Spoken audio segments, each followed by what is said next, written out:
Yeah.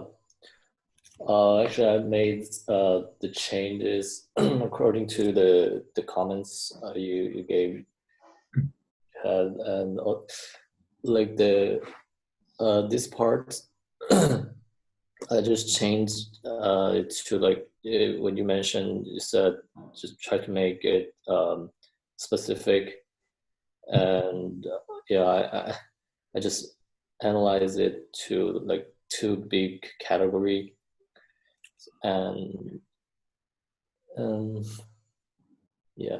Also, the projects I moved the project experience before the work experience, and I I changed the experiences a little bit. And for the first two parts, I just listed the project I'm working on. So I haven't finished it yet. So yeah, so I cannot write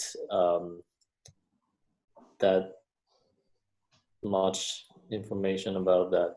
And for the last two projects, it was I did it last semester. So uh, I tried to to re to reorganize these two parts, and yeah, I deleted the language skills, and I moved the most important skills into the front. And yeah, also the education part, I just shortened the lines so that you can make more space for other parts. Yeah, I think that's pretty much what I have modified, and yeah, mainly the these two projects. I also changed the accomplishment stories regarding to these two parts. Also, yeah, I was reading that one. Yeah, I thought it was a lot better than the last version. I thought like this was had a better flow to it. You were a lot more detailed in the areas that we talked about that we said like let's flesh that out more. I have a few suggestions, but like overall, it's much better. Thank you. So when you're doing, I would say like as a whole picture, the biggest takeaway that I'm going to say is your limiting factor on resume is your vertical space, right? You only have so much you can fit vertically on a page. Of course, you have horizontal as well, but that's less of a factor. That's more of a formatting.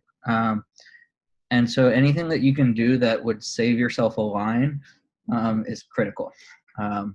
So one of the things we talked a little bit about that we can flesh out a little more here is like the skills section at the bottom. You have a lot more skills than that. You list several machine learning and data mining and OR methods that you've done, but you've learned more to do. You have more skills to do those than just what's down there. And we can talk about that in a little bit in terms of like what else we can put there. But the problem is like there's not much space, so we have to make space for it. And so anything that we can do to eliminate a line is something that we should consider. And so I would just start at the top. You've got LinkedIn taking up an entire line. Yeah. I would just move that in line with the others. It's a very easy way. You're not losing information from your resume, and you're giving yourself extra space that you can talk about later. Also, this one is kind of picky. It's a little trick. I don't even know if you want to call it that. I always usually recommend people add a middle initial in their name. For some reason, psychologically, people view people with a middle initial when presented with the middle initial as more have more authority. What is middle initial? So like if you have a middle name, like just put like whatever the first letter of that middle name is, so like Ryan J.U. or something. It's not that important, but it's something I usually find because people kind of view others when they're given the name and then a name with the middle initial. There's like several psychological differences the way people process that. So I usually just recommend adding that. Like this. Yeah, and then add a period after the J, or like whatever your middle name is. I don't know what it is. But, yeah, but so because I don't have middle name. So. Yeah, that's fine. I wouldn't worry about it. My wife doesn't either. Like, so if it doesn't fit, don't worry about it. Sorry. And then one of the things that I want to come back to later. So in this first part about your skills up top, we kind of have skills divided. We've got the machine learning and data mining and your OR, and then you have skills at the bottom. I would make it. These are all good things to call out in your resume. The things that you listed up here at the top. But what you want to focus on there is going to be dependent on the job that you're applying for. So I say that because like in the OR section, you have dynamic integer nonlinear programming. That's great. Depending on the job, I feel like there's going to be very few jobs that are going to be looking for all of those. So you can kind of tailor this area to what you're looking for. The other thing I was going to add there is if you've done dynamic integer and nonlinear, you also have linear programming experience. Is that? You mean the linear programming? Yeah. Yes, I think yeah. I have. I was gonna say if you've done simplex, I imagine you've done linear. But I was gonna say like of the things to call out, I think linear is probably the higher priority for most jobs. The reason being is you'll see it appear on more job descriptions, and you want your skills to match the skills of the job description, or at least if they don't provide much, you want to hit the ones that appear the most. And so like linear is simpler, but it's also used a lot more. Okay. And then the next ones I was going to say was simplex method, KKT, gradient search. So I haven't really seen these on too many job descriptions. So simplex, KKT, they're kind of, and gradient are all part of other models. They're used, and the logic of them is used in other models. And you see it a lot in like academic settings. I haven't seen those too much in like job postings, but the methods that use them and assume them, like you'll see those appear. So like my interpretation of that is it's a little more a lower level than what we should be focusing on. And like that'll come back from like I think we talked about looking at some job descriptions. So we can come back to that after we pull some up. Okay. But yeah, that's the main takeaway, is wanting to kind of match those. The other thing I was going to recommend, regression, classification, and clustering. But they're very broad. I would like call out a few, because I think you have clustering on here, but I don't see any algorithms that you would use for clustering. Yeah, actually, this part is I'm still like the data mining course. The professor covered this part, but yeah, I think we don't study that like specific algorithm in the clustering. So yeah, I just listed it. I would highly recommend at least putting k-means on there, kind of like the basic one that anyone's going to expect you to know. K-means? Yeah, if you're not familiar with that one, I would look it up. It's kind of like of the machine learning algorithms, it's like the easiest one that you could like explain to a new person. Like I've had people on a lunch coding session where we're like, hey guys, everyone's gonna go and program k-means today during lunch. And it's one that you'll see and that they'll expect you to know. But I would also look up some other ones. And then yeah, so we've got lots of okay. Then for the project experience, so I was kind of debating this. I felt like going back to the vertical space issue.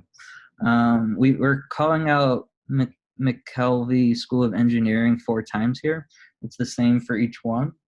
So you use 4 lines of your resume to do this.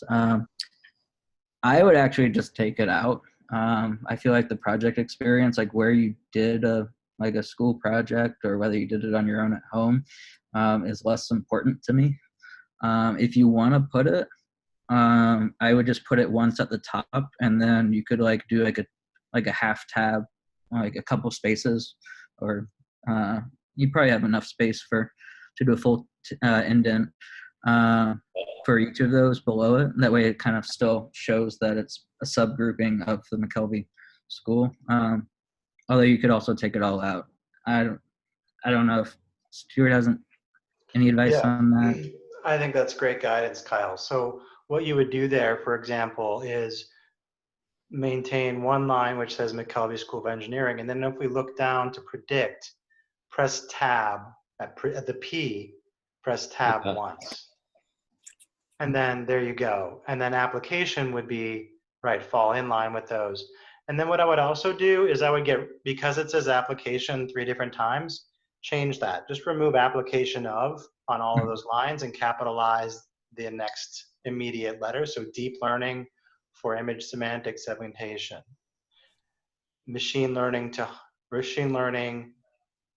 to classify heart disease diagnosis.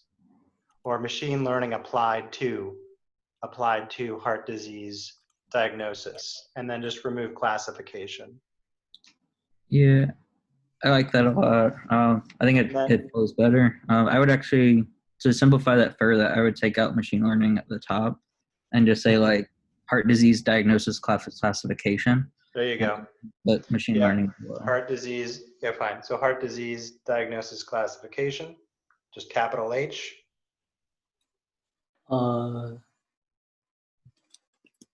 Okay. And then remove machine learning applied to. Okay. And then the next line would be similar, handwritten digits recognition. And Kyle, before we move on to the next section, we'll finish your comments and then just invite me to make any additional comments at the end of that. Cool. Yeah. Thanks. So no problem. So yeah, so let's so this is a great innovation. And then I would say the bullets, you have an indentation of about what, 1/4 inch from the bullet point to the initial capitalized letter.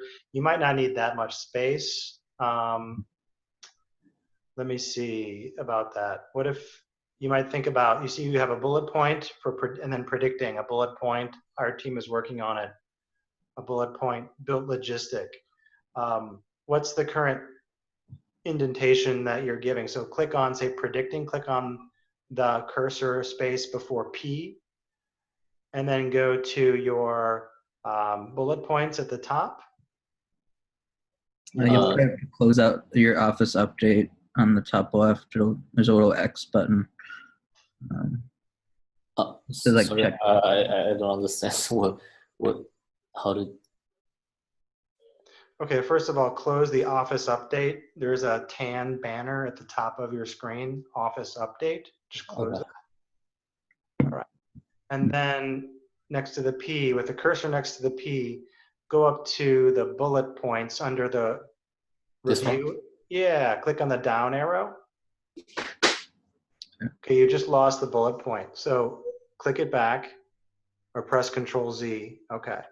So now, right, so you don't want to be, Then you want to press over. So go back up to the bullet point button at the top, and then indentation, go 3 over, 3 or 4 over. There's an indentation. Right. Go to decrease indent.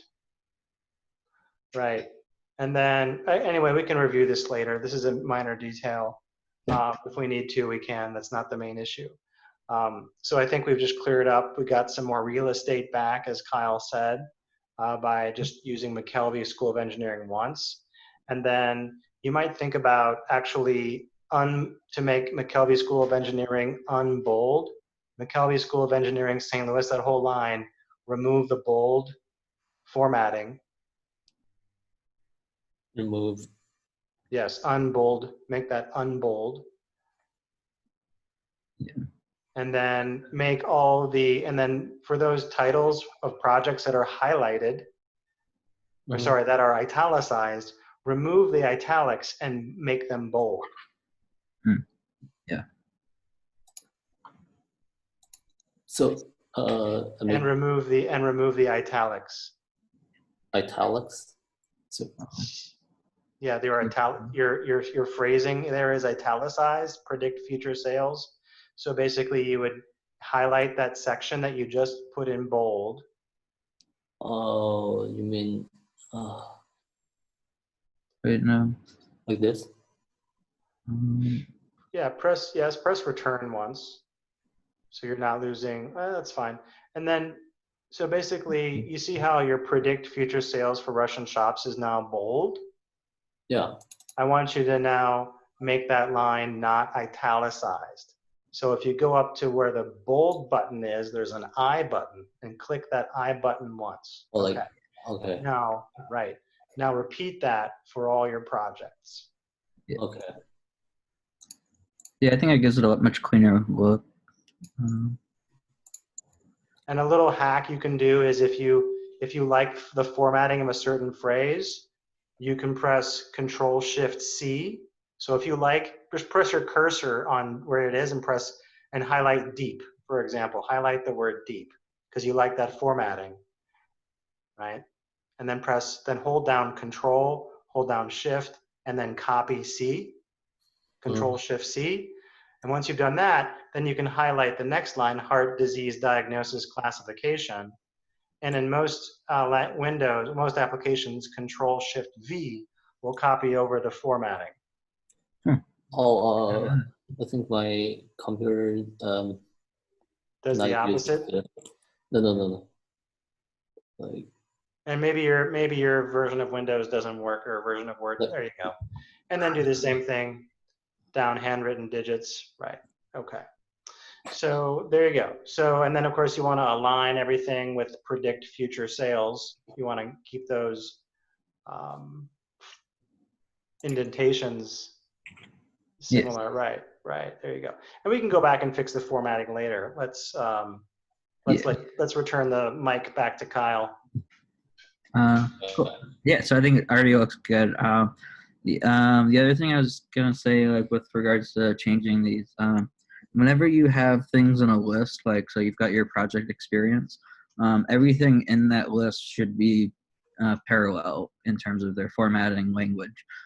So we got rid of like the machine learning 4 and stuff, and we're just doing like what you're doing. And so we have heart disease diagnosis classification, and we have handwritten digit recognition. The second one should be image semantic segmentation, and then you don't want to start with a verb in the top one where it's predict futures. It should be future sale prediction. That would allow for everything to be like the same going through, and it helps it flow for the reader. But yeah, that's good. And then so the part where you say our team is working on it, I think that's fine for us in these discussions, but never send something out on a resume that says like you're working on it. Yeah. So I just want to make sure that's clear. So like if I want to like apply for the job, then for this part, so how should I should I just delete this part, or I don't know how to. Yeah, so I was actually thinking about this the other day. So it's really what you have to put there, I would say. Even if you don't have like a completed result, you can still put stuff, but it depends on like what you put and kind of is it supporting it. So for example, my project I'm currently working on, we haven't released it into production, so I don't have the actual like impact that it has on my company. I don't know how many dollars it's saved or whatever I'm optimizing. But I've still done a lot of work on it, so I can kind of talk about like the approach I did. So like if you have like an approach laid out that you're working on, like you can talk about that a little bit. And then like that you have over there that like it's expected end of April, so they don't expect it to be done. But it kind of shows that you have a way that you're working on.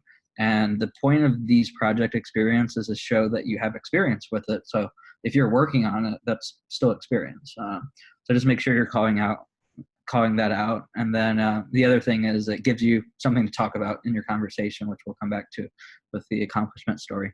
And that's really all you're looking for here. If you can put enough to kind of have a conversation about it.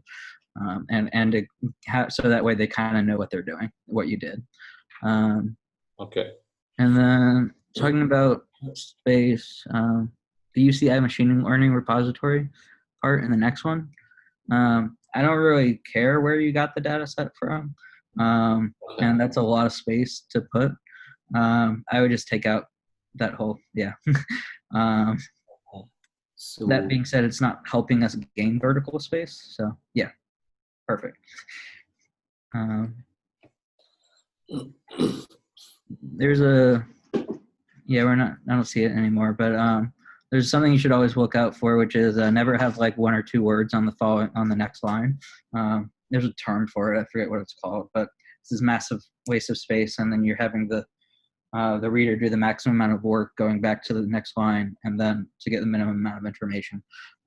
So just if you ever have that scenario again, make sure you re-edit your stuff so that you don't have that. And then the next one, the handwritten digit recognition. You have 3 lines for that first bullet. It's almost like a paragraph. I would recommend cutting that down. The first way I could see doing that is you're talking about the distinction of digit 1, 3, 5, right? I think that's a little too detailed to put in the resume. That's something I would talk about with them. But you could just say like handwritten digits. Which digits I think are less important. So focused on distinguishing between handwritten digits. okay. And then to compare, and I don't know if we want to reduce that further, but that's right, to compare performance. And then all the things like, the thing to keep in mind here, Kyle, is that all the articles of the English language we want to remove. So wherever you see a "the" in your resume, you basically want to remove it. So focused on distinguishing between handwritten digits to compare performance, and just performance is plural, so not performances, performance of, and Kyle can address this in a bit, but decision tree, bag decision tree, and random forest, performance of something, something, something to predict, let's see, the performance, compare prediction performance. Now move prediction in front of performance to compare prediction performance. Prediction. Between handwritten digits to compare prediction performance of, and then you might actually just say various machine learning methods. I don't know if you want to go into that detail or not. Kyle can address, but there's a lot here. So compare prediction performance of decision tree, bag decision tree, and random forest. And I know, so one thing, Kyle, to note is that Ryan is following a formula that I asked for each bullet point, which is results, whatever those are, by, and then action taken, whatever that action was. So results by action taken. So there's that format that he's trying to stick with, and he doesn't have to. but this is what he's trying to do here. He's trying to focus on results by the action taken. So that's where he is on that, and I welcome. But then let's go back by measuring, again, remove the cross-validation error. So remove the. Removing by measuring cross-validation error, right? No the OOB, remove the OOB, the, and test error for each method on, for, and then by measuring and test error, and then just delete for each method on the data. So that's just, I think that's just redundant. So by ... test error, and then just delete for, at the very end, for each method on the test data set. You don't need that phrase. All right, and then I'll hand it back over to Kyle. He can have a look at that. Yeah, I think it's perfect. The only thing I would change is I would just take out prediction altogether. Machine learning, like the whole point of doing it there is to make predictions. There you go. You would only use these methods for that, so that's what the performance is.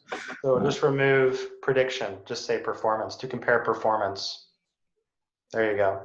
Yeah, I think it's much better. Very clean. Now it's down to 2 lines. It's very easy for me to read. I've seen people where if you give them like 3 or 4 line bullet points, they're like, I'm not going to read it. It's too long. So you need to keep their attention. And you might actually just remove focused on there and just wrote distinguished between at the beginning of the bullet point. Distinguished between. So I remove this. Just remove focused on. Oh, focused on. Okay. And just lead with distinguished. And instead of distinguishing, just write distinguished. ED. Yeah. Cool. I think. Yeah, the rest of that section I thought was very good. I didn't really have any comments on the rest of it. Going back up to the front, the first bullet, or the first project, Russian shops. Yeah. I would take out the may change. Like we don't, like, whether if the project changes, like I won't know if I'm like hiring and looking for you. Like, I don't think it needs to be there. So I would just take out may change. So yeah, I just want to mention for your. Okay. Thanks. Yeah, that's perfect. Then I felt like, so we talked before about having other things before the work experience because we wanted to like capture their attention first. But then if you have it too far to the bottom, it's almost like you're trying to hide it. So the way I kind of see this flowing best is you're gonna have your summary and then your skills, and like you should be capturing me with up through there, and so you'll have my interest, and then it's okay for me to lose a little interest in your weak spot, as long as you recover it before the end of the resume. You don't want to end with something weak. And so I think we talked about this before, was anyone coming out of school, like their biggest weakness on the resume is their work experience, because you're going to be competing against people that have more work experience. So I would actually put work experience before project experience. So it kind of gives to the reader, it says like, hey, I don't have much here, but look at what I did do. And I went out and got this project experience. And then it's not like you're trying to bury it at the end. Here's another idea, Kyle, before you go there. What about calling this just experience and not distinguishing between work and project? Or do you think he should should he keep it as experience and lead with the projects and then just add Morgan Stanley on the same indentation line with McKelvey School of Engineering? Or, I like that. Yeah. I think I'd be fine with either, like having it the way you have now where it's in front, or just adding it to experience and putting it there. Because that way, if you add it to if you just make the group, this section called experience, then it won't seem as abbreviated if you have work experience and then appearing as this really short section. Yeah, I like that. In the mind, it just seems like it's very brief. Yeah, I think that's good, especially with the. I guess it looks like you only did 1 month there. Yeah. So yeah, then it'll just kind of blend in with all the projects. So I think that would be better. So if Kyle's on board with that, Ryan. So why don't you press Control Z a couple times and bring your work experience back down to the bottom. Okay. And then at project experience, remove the word experience. Sorry, remove the word project. And let's just make McKelvey School of Engineering, make that bold again. Oh, I'll write the whole. All right. And now delete the word work experience below. And delete that line. Oh. And make, Like this? And then Morgan Stanley should be flush right, there you go. And then part-time assistant should not, just make that, take out the brackets, just keep it as part-time assistant.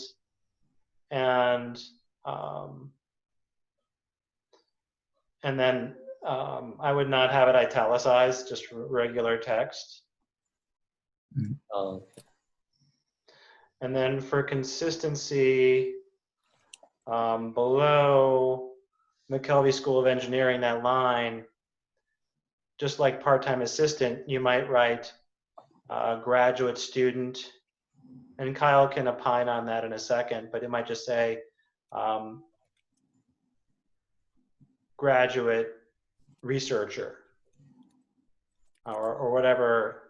Yeah, I think the term I usually see is graduate student researcher or something. Yeah, graduate student Yes, researcher. Yeah, graduate student researcher. There you go. And that way it'll have that consistency. The indentation with the projects will be evident. Then, and that way, then the resume, I think it'll just add visually, the content hasn't changed, but visually, I think it's more powerful to see a longer experience section. Yeah, I like that. I think that's the best solution there. The other thing, and then I think we did the skills stuff. The thing I would suggest is we got to figure out what other skills, because you've got a lot more than that. So the way I went about doing my skills, and I would recommend this approach, is when you're looking at job postings, they're going to call out skills that they want. And when you see a skill that that's on a job description, and you have it, have a separate document that's not your resume, and just keep track of all your skills. And say, like, hey, I saw this skill that they're calling out. I have that skill. I'm going to go add it here. That way, you can kind of keep track of what you're seeing and what skills are important.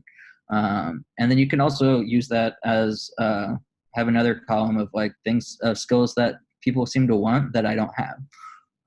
So I've like identified a few of those that way, and that's like how I kind of directed my self-learning. And so I would recommend starting with that, and then you can kind of see what other skills you're missing.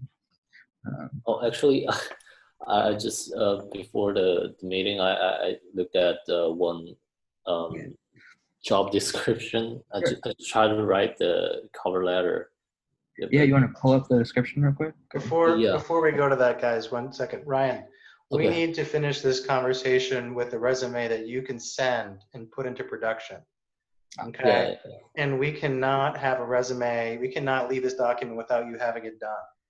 So formatting is different, but content, I'd say we finish that real quick. So deep learning for image semantic segmentation.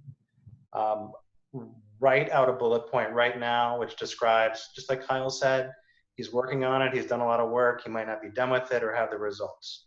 So take a minute now and write out a bullet point, and we'll hang out here while you do that. Yeah, but or remove it, or just remove it, because you don't need 2 projects expected for April 2020. It's not going to be a huge deal either way. Just delete it right now, because we don't have. I mean, you've been in the Career Accelerator program for a while now, and we're still trying to put a resume into production, and so that's taking too long. So we're waiting, we're hesitating, and we want to stop hesitating. So you can go back and add that deep learning section in now or later, but let's remove that section now. So deep learning for image semantic segmentation, and Kyle can have a different opinion, but if you have it there or not, I don't think it makes a big difference. Okay. Yeah, I'd agree with that. You kind of already show that I assume that's deep learning, right? So you've already I talked about deep learning up above. Okay. Other skills I would recommend calling out, kind of like with the ones down below. You say Python. If you have NumPy and Pandas experience, call that out. That will appear on search terms. And then you mentioned scikit-learn above. I would add that here as well. You have RStudio. You should also add R. Add R for additional. Yeah. Because you got to remember that the recruiters aren't going to know this stuff as much as the actual people hiring. So the people that are recruiting are going, they might not know that those are related or anything. So we need to call it out for them. Okay. Let's see. Remove proficient with, because you're not trying to comment either way. Just write, just Python, NumPy. I would say remove proficient with. Oh. If they're that interested, they can ask you how good you are, and you can tell them. Okay.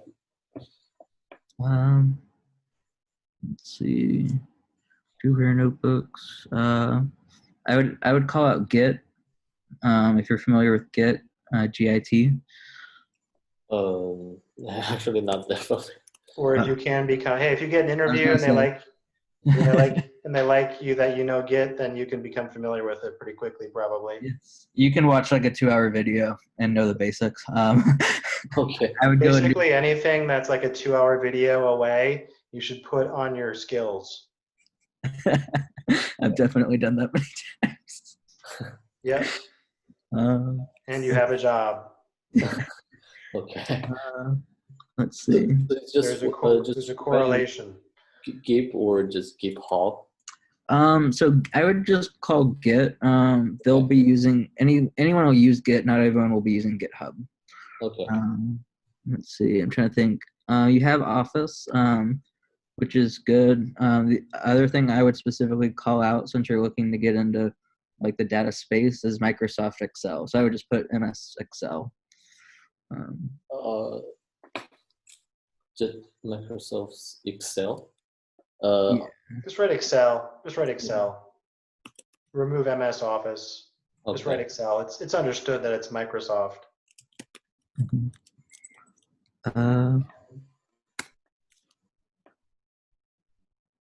So, and then the other things that I was feeling like in terms of skills that you're kind of leaving out, and I would kind of,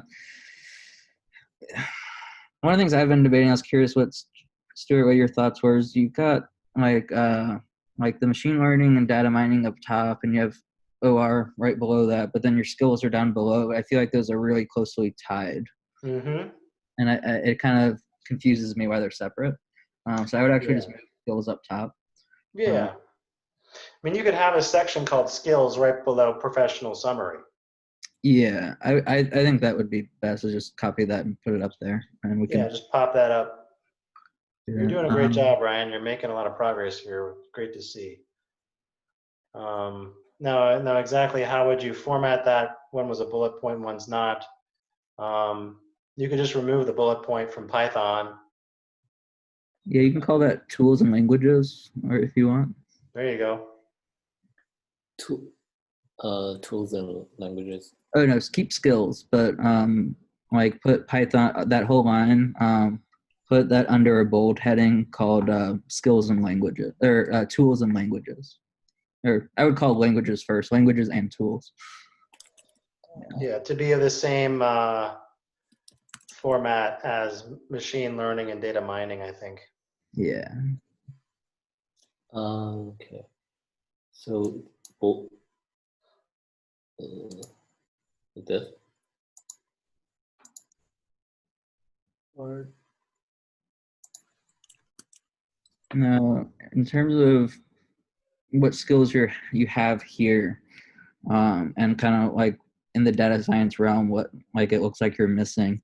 You have a lot of the programming, the machine learning, the applied math, but I would say you're kind of missing on the statistical skills.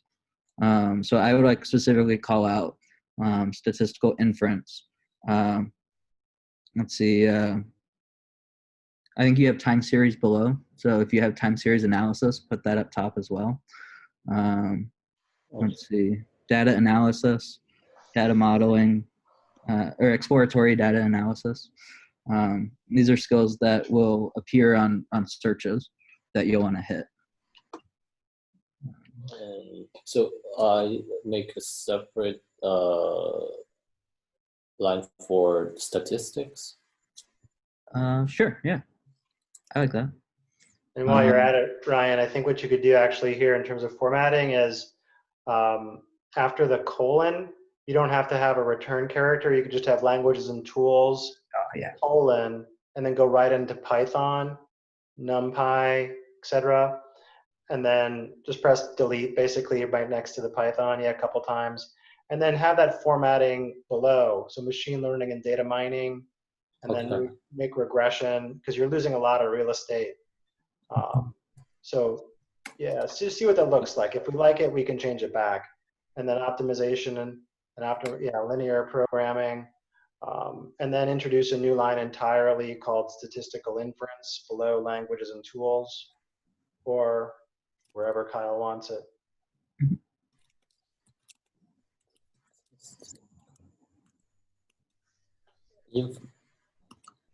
Inference. I would just say statistical inference is what you want to put within that. I would just call that thing statistics or statistical methods or something. Statistics is fine. And then colon, and then I would call it statistical inference probably still. Other things that you might want to add, exploratory data analysis, time series analysis would be a big one if you're trying to get into finance. What was the first one? Statistical inference. You mean the for statistical inference? Yeah. And then time series analysis. And then I would put exploratory data analysis. Yeah, exploratory. Yeah. How did that? Yeah, you got it. AT. Sorry, explore ATORY. Yep. And then data analysis. And then I would look that up after this if you're not familiar with it. I'm sure you have the skills for it. And then for the other one, I would actually add linear regression here.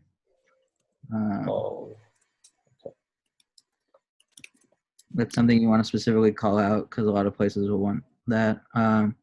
You're also missing logistic regression in your machine learning, I think, but you called it out down below. Trying to think of specific other models that you might be missing. You have k-nearest neighbors. So did we add k-means? Yeah, we talked about that one. So this is k-means like totally different algorithms. method? It's an example. It's a clustering algorithm. So Oh, okay. clustering is a set of It's like it's a problem type of problem, and k-means is one that does that. I would say it's a good start. I would say that's a good start, and we can always. I feel like that's enough for you to actually like apply to something with, and then just as we were talking about before, I keep a list and just add and edit. And the thing is though, you're kind of like putting all these skills down. They're not really ordered in any way. So when you see a job that you want to apply for, look at what they're calling and then move the most important skills in each category to the front. Okay. So let's say we're applying to one and they want R instead of Python. Pull out R and R Studio and put that in the front. But if we're doing a Python, keep it with Python NumPy Pandas, because that's how they want to see it. I'd say that's pretty good. Maybe PCA and LDA. I don't know if you're familiar with those. Oh, you have PCA on there, yeah. LDA is often taught with it, so if you have LDA as well, you could add that. That's also one that you could probably learn in like an hour or two, so you can probably just go ahead and add it. LDA? Yeah. Oh, okay. And I would go and learn that. Yeah, cool. I'd say it's a good one. How much space do we have at the bottom? Actually, Yeah, quite a bit. Hey, Ryan, why don't you go ahead and remove the comments? Let's get this moving into like a format that you'd actually send off. So go to review at the top. review. Review. Oh, review. Okay. And then delete comments or resolve as you wish. Press resolve comment. Where is it? Resolve is next to delete there. Yeah. And then go to all markup. Let's see. Go to all markup and go to no markup. Okay. So now we're starting to see what it would actually look like. Why don't you reduce the size so Kyle can see, okay, how much space we have. And we have a lot. Yeah. So let's talk about that a little bit. First of all, could you press one sec? Could you press Control A, and then go to Home, Oh, home. and then go to the font and press Times New Roman.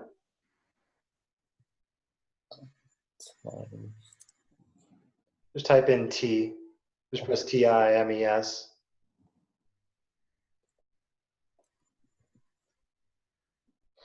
Well, So just press T. Yeah, Times New Roman. Probably can't be capitalized. okay. Space Times New Roman. Yeah, you can press hit enter. Press return. Yeah. Okay. Fine. Good. And then why don't you go to design? To layout. And go to margins and select normal margins for now. Okay. Okay. It's kind of okay. I press Control Z.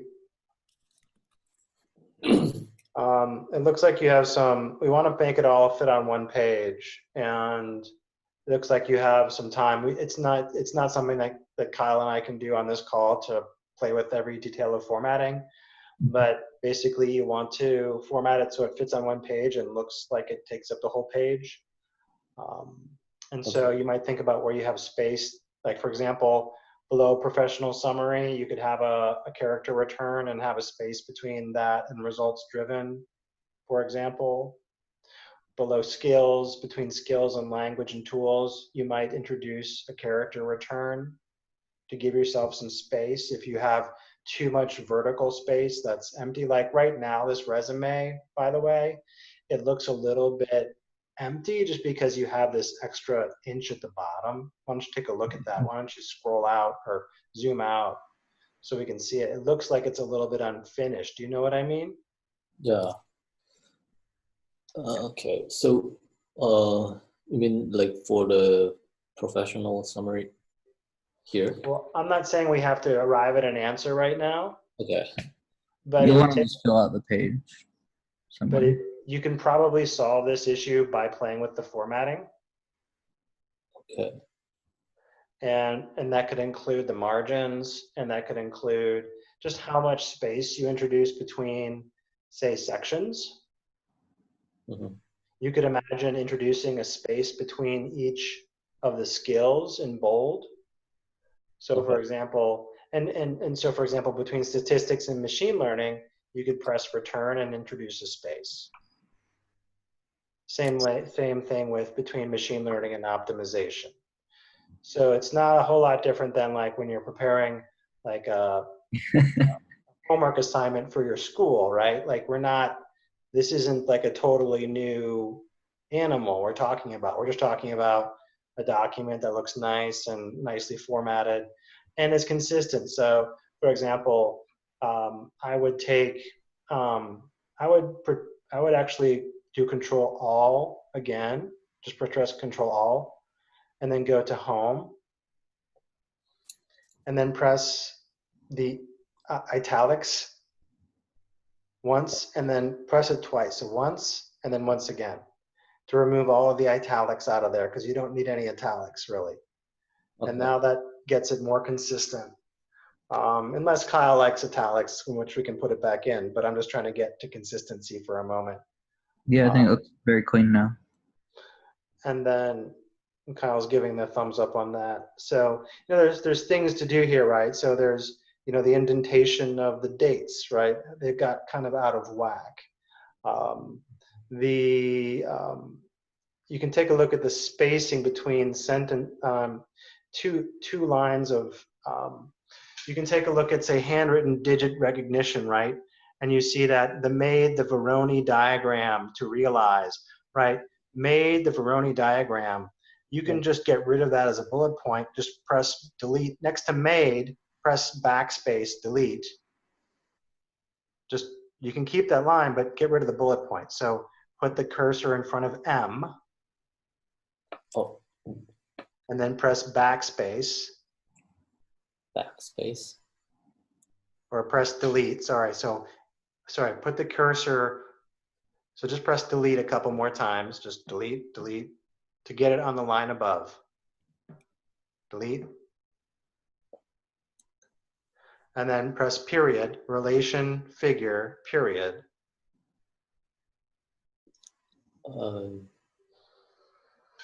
Period. I don't understand what. So after figure, add a period. The word figure.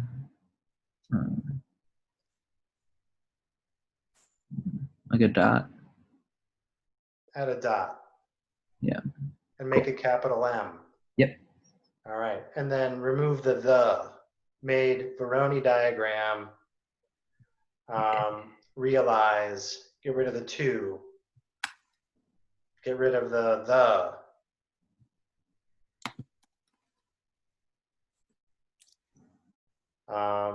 And then get rid of the thes in this whole line. Let's see where we are. So implemented add boost, ADA boost using stumps as weak learners. And analyzed relationship. Remove the between test error and number of weak learners. Let's see relationship between test error and weak learners by plotting relation figure. Remove the relation figure, right? By plotting relation figure. Made Voronoi diagram, realize the KNN decision boundary. Do you need to also say for 2D data set classification? I don't think so. That might actually be important there. Is it? Okay, good. Yeah, for a Voronoi diagram. Fine, good. So then I would say is,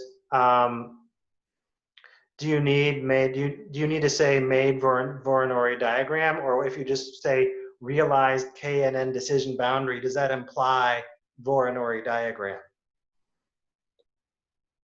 Yeah. Yeah. There's different ways we can play with it. If you just wrote realized KNN decision boundary for 2D data set, would that be Yeah. enough? I think that would imply that you've made or at least could easily produce a Voronoi from that. Because the boundaries are what establish the diagram. I don't know. I mean, I think that's fine. or just so take this and go realize. So make it realized Voronoi. So just go to press delete, delete, delete, delete, and start this new sentence with realized. Okay. Voronoi, realized Voronoi. KNN decision boundary for 2D data set, done. Remove classification.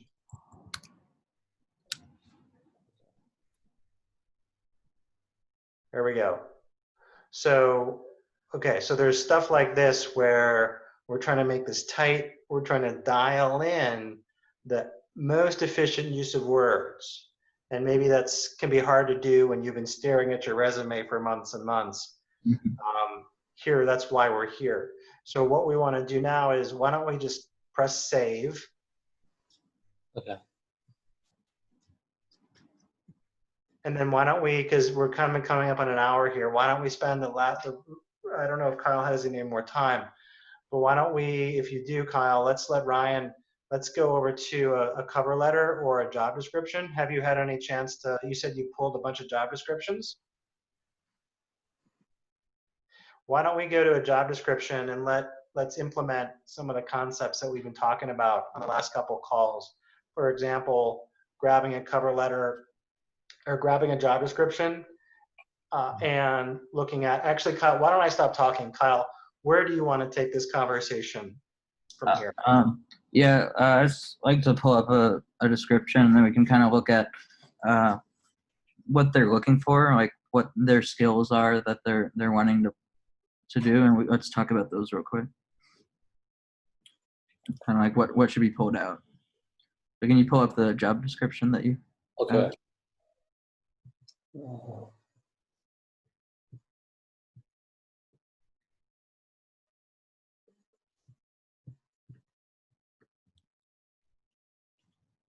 Yeah. So job description, responsibilities. Okay.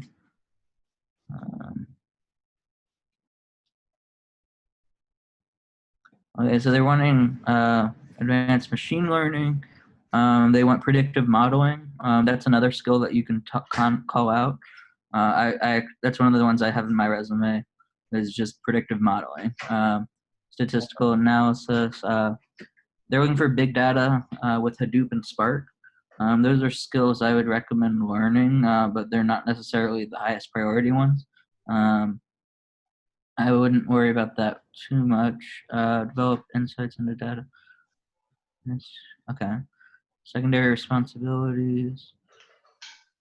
How about this? Hey, for this, if it would be helpful, what if you sent this link over to Kyle and let Kyle share his screen, and then he could highlight things that he thought was relevant with his cursor? Yeah, okay, sure. That's good. How can I send you? You should be able to in the chat. Okay. Yeah. I think you can. If there's a link somewhere, is this from a link? Actually, yes, but I just downloaded it, so I got. Oh, I guess you can email it real quick. Okay. Check. See a link. I will send you the link. Yeah. Okay, cool. Okay, so why is this grayed out? I think it's cookies, maybe. Oh, I see. Thanks. Yeah, fine. Okay. So I would definitely read this and pay attention to it. This is going to come into your cover letter. You just kind of want to mention their goals and vision and how you want to sell yourself as someone that can get them to their vision of where they're trying to go. But in terms of like the skills in the resume, It's more down in the description and the qualifications there. So And here, Ryan, if you jump into, let me just jump in, Kyle. If you follow closely the cover letter training in week 2, it touches exactly on what Kyle just said, which is when we're crafting that cover letter, we're really interested not at what everyone thinks is important, which is the stuff at the bottom. Those are all the basic qualifications that everyone has to have anyway. What you should really capture in your cover letter is the stuff at the top, because the companies are going to start top down with what's important at the top and then move down. Okay. Yeah. Thank you, Kyle. Please continue. So yeah, so down here where they're talking about the description, this is where you kind of want to start trying to figure out what they want, what they're trying to do specifically with this position. And so they're talking about predictive modeling. So I would add predictive modeling to your skills. Let's see, talking about machine learning, we've already got that in your stuff. The next big thing, artificial intelligence. You can call that out if you'd like. It's kind of a broader set than machine learning, but it might be worth calling out. You have space on your resume, so I don't see why. I don't think that would hurt. You can just add artificial intelligence to your skills. But what they seem to be trying to do, I got lost here. Yeah, it's fraud defense. So identifying fraud is a very big area of machine learning. And I would say like that's something I would call out when applying to visa. You're looking for machine learning algorithms that can detect fraud and outlier detection. That's very similar. I would look into those a little bit and see what methods that are used for that, and highlight those in your resume. Identity verification, smart marketing. This is like a recommendation engines. I would look up some of those. There's a lot of ones that you can do, and just kind of look at different methods that they have for that. You actually have several of those machine learning algorithms in your resume, but just kind of like move those more to the front. And so like that seems to be like what they're looking for. And then down here, we've already talked about that. We talked about predictive modeling. This is more providing support. This is kind of like we want to build out the statistics section of your resume a little bit more for the statistical analyses. I think one of the things that you might want to do is just pull out one of your statistics books and see like what are some like sections of it, even just like t-tests. I would add that. Okay. Yeah. You're not gonna learn Hadoop and Spark in a short amount of time. So I would just add that to like start generating a list of things to learn in the future. And I would definitely I would pick one of them. You don't need both. Like starting off. Personally, I would recommend Spark. That's becoming more popular now than Hadoop. Advanced statistics, secondary responsibilities. Financial analysis. It might actually be good to call out financial analysis specifically in your skills. Like add another little bold section and say like financial analysis, and then add some skills that you have with that. Especially if you're applying into this area. That's not something I would be able to help too much in identifying what skills those are, but you'll definitely see what they are as you go look through more resumes. Prototypes. Develop attributes, features for modeling grow analytic products. That's something you kind of talked about a little bit in your resume. I would highlight that more. And you also talk about that a little bit in your accomplishment story, doing feature selection. And then you have PCA, so you have feature extraction as well. And just call those out and emphasize those more than the others. Okay.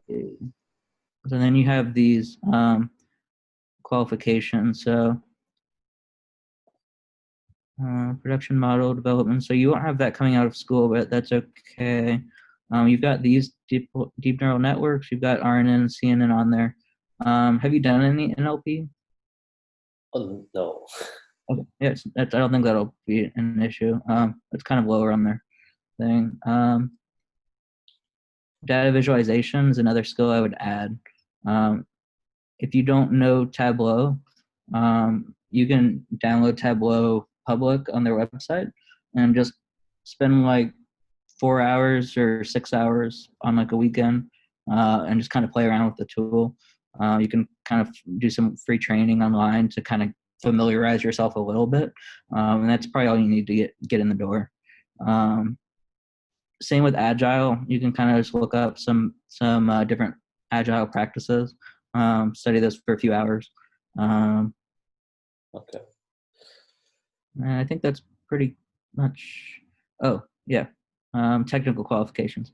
So they're doing Python. They're not doing R. So that's good. You had Python in the front already. They want that you're familiar with these libraries. So I would specifically call those libraries out. You've already got, I think, scikit-learn, NumPy, and pandas. That's what the first three are, or the first couple are. Visualization. I would look into Seaborn and Matplotlib and call those out specifically for this job application. You have SQL.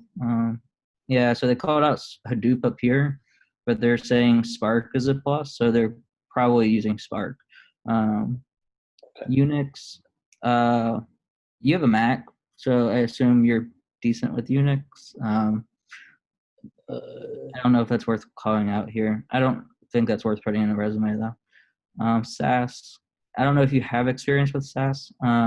Some schools use it, so if you have experience with it, I would put it, but I wouldn't say that's a deal breaker.